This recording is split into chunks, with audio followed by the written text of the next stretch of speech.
Hello，大家好啊，我係 Gordon 啊，我係 Susanna 喺廣州開嘅 NLP Practitioner 課程嘅學生。咁我而家同大家分享一下我之前喺10月初嘅時候上課嘅一啲感受。一開始嘅時候，其實我對 NLP 嘅理解唔係好深嘅啫，我覺得佢可能就係一啲心理學方面嘅應用啦。咁經過呢7、8日嘅一個課程啦，我發覺我對 NLP 嘅睇法係完全唔一樣嘅。佢重新令到我認識到人係點樣去認知呢個世界。咁由呢一個認知模式出發，亦都學到咗好多好實用，喺我日常嘅生活或者工作入邊咧，可以即刻應用嘅一啲工具，令到我自己可以更加清楚自己嘅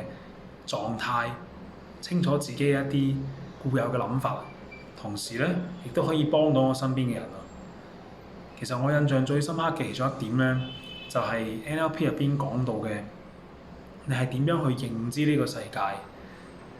我覺得每一個人都會有自己一個認知嘅模式。咁而 NLP 咧，我覺得對於我最大嘅意義就係令我可以了解到原來自己係有一套好獨特嘅認知模式，而亦都會了解到我係應該可以嘗試更多維度、更多方法咁去認知呢個世界，從而對呢個世界一個更完整嘅理解嘅。咁所以我覺得即係對於人生嘅一個睇法啦，對於自己一個自我嘅成長嚟講咧，係非常之大嘅一個影響嘅。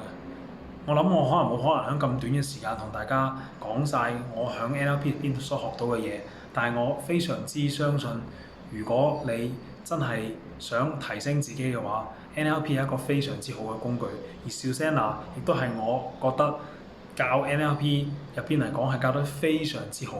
令人有一種如沐春風嘅感覺。所以我希望大家可以有機會嘅話，一定唔好錯過 Susanna NLP 嘅課程。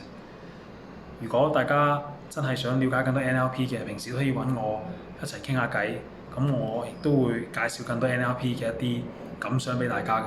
咁期望以後喺 NLP 嘅活動上邊，大家可以一齊